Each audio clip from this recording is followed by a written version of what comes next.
Hello student. आज मैं एक इम्पॉर्टेंट टॉपिक पर आपसे बात करने जा रहा हूं, जिसमें कि बराबर क्वेश्चंस आते हैं और बच्चे में जो है अगर मान लीजिए कम समय में आपको सवाल बनाना है, अगर मान लीजिए 10-20 सेकेंड में आंसर करना है मैग्नेटिक मोमेंट का, तो उसे फिर दिक्कत होता है। मैं आज आपको एक ट्रिक बताने जा रहा हूँ मैग्नेटिक मोमेंट का, जिस मैग्नेटिक मोमेंट से आप जो है 10 सेकेंड में उसका आंसर कर सकते हैं। तो आपका नीट वगैरह में आपका जो जेई में अगर एग्जाम में आप बैठते हैं तो आपको क्या होगा, टाइम का सेविंग्स होगा। तो चलो हम लोग शुरू करते हैं। जैसे मैग्नेटिक मोमेंट के सिंपल बात देखिए, मैग्नेटिक मोमेंट अगर हम लोग लिखते हैं मैग्नेटिक मोमेंट, इसको हम लोग म्यू से दिखाते हैं और देखिए इसका फॉर्मूला होता है n+2 √Bm। Bm stands for magneton, n जो हमारा है वो अनपेयर्ड इलेक्ट्रॉन है, unpaired electron of N orbital, और Bm जो हमारा यूनिट है, this is bourse magneton, bourse magneton. तो सिंपल देखिए ये इस तरीके से हम लोग बनाते हैं। तो एक एग्जांपल लेते हैं, जैसे एग्जांपल लीजिए क्रोमियम का 24 होता है इलेक्ट्रॉनिक कॉन्फ़िगरेशन। इसको हम लोग इलेक्ट्रॉनिक कॉन्फ़िगरेशन जब लिखेंगे तो Ar 35 4s1। इसे क्लियर है, अगर हम ऑर्बिटल वाइज बनाते हैं 5 तो D5 हुआ 4s1। इसमें आप सिंगली आप इलेक्ट्रॉन पुट करेंगे तो इस तरह से हमारा अनपेयर्ड ऑर्बिटल हमारे पास 6 होता है। तो आप इसको बना सकते हैं, इसका मैग्नेटिक मोमेंट हम लोग बनाते हैं। तो मैग्नेटिक मोमेंट बनाने के लिए अब आपको देखना है जो किस तरह से मैग्नेटिक मोमेंट हमारा कैलकुलेट हम लोग करते हैं। तो सिंपल कंसेप्ट है, अब देखिए जब मैग्नेटिक मोमेंट्स निकालना है, अनपेयर्ड इलेक्ट्रॉन अगर फॉर्मूला हो रहा है हमारा n+2 और इस तरह से अंडर रूट, तो हम लोग यहां पर डालेंगे 6 और 6+2 अंडर रूट। ये क्या होगा 6 × 8 तो 48 होता है। और 48 का रूट आप जब निकालेंगे तो लगभग 48 का रूट जैसे हम लोग निकाल के देख लें, सिंपल चीज है।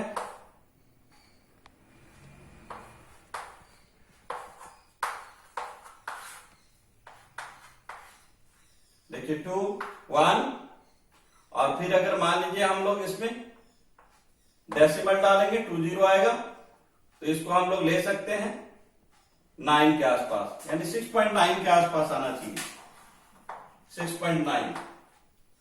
उसी तरीके से अगर सपोज कीजिए अनपेयर्ड इलेक्ट्रॉन, अगर हमारा n का वैल्यू अगर 1 है तो इस तरीके से हमारा क्या होता है, म्यू का वैल्यू हमारा आ जाएगा क्या 1+2 अंडर रूट, तो आपका आ जाएगा 3 का अंडर रूट, इस तरह से 1.732। फिर देखिए अगर n का वैल्यू आपका अगर मान लीजिए 2 लेते हैं तो म्यू का वैल्यू कितना आएगा 2 और 2+2 अंडर रूट, तो क्या होगा आपका 8 का under root, I think 2 point कुछ आएगा, इसका वैल्यू आना चाहिए 2.828। नेक्स्ट देखिए n का वैल्यू अगर 3 आता है आपको सपोज कीजिए, तो म्यू का वैल्यू अगर निकालते हैं तो 3+2 अंडर रूट, तो इस तरह से आपका आता है 15 ना, हाँ ठीक है 15।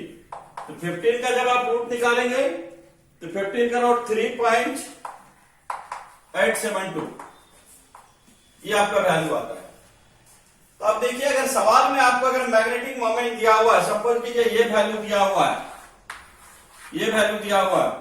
और आपको अगर चाहते हैं नंबर ऑफ अनपेयर्ड इलेक्ट्रॉन निकालना, तो कितना आसान है, आपका जो डेसिमल से पहले जो वैल्यू आ रहा है यही वैल्यू आपका हो जाएगा आपका अनपेयर्ड इलेक्ट्रॉन।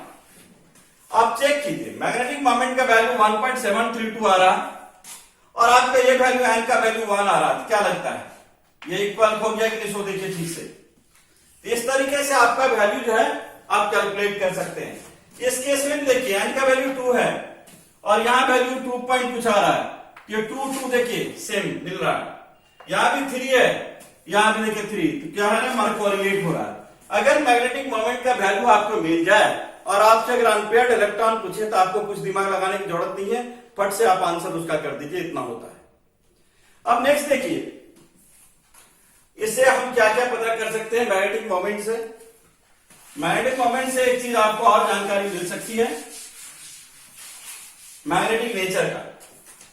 तो सिंपल आप देखते हैं अगर म्यू का वैल्यू 0 आता है इट मीन्स डायमैग्नेटिक, ये डायमैग्नेटिक नेचर का होगा, ये आपको क्लियर समझ में आ जानी चाहिए। और म्यू का वैल्यू अगर मान लीजिए ग्रेटर देन या इक्वल टू 1 आता है, this one is paramagnetic, paramagnetic. और सिंपल कंसेप्ट है, लास्ट में मैं आपको एक चीज बताना चाहूंगा, जो हमारा म्यू जो होता है मैग्नेटिक मोमेंट जो होता है, मैग्नेटिक मोमेंट और ये इसका वैल्यू जो होता है हमारा इनवर्सली, जैसे मान लीजिए मैग्नेटिक मोमेंट का वैल्यू अगर हमारा बढ़ेगा तो पैरामैग्नेटिक नेचर हमारा बढ़ेगा, पैरामैग्नेटिक नेचर बढ़ेगा, पैरामैग्नेटिक नेचर। देखिए सिंपल चीज है, तो जिसका जितना ज्यादा मैग्नेटिक मोमेंट होगा वो उतना ज्यादा पैरामैग्नेटिक होगा। तो आपको ये समझ में आ गया होगा जो मैग्नेटिक मोमेंट से कैसे हम, अगर मैग्नेटिक मोमेंट का वैल्यू दिया हुआ तो बगैर कैलकुलेशन किए हम कैसे उसका अनपेयर्ड इलेक्ट्रॉन बता सकते हैं और मैग्नेटिक नेचर बता सकते हैं। Thank you.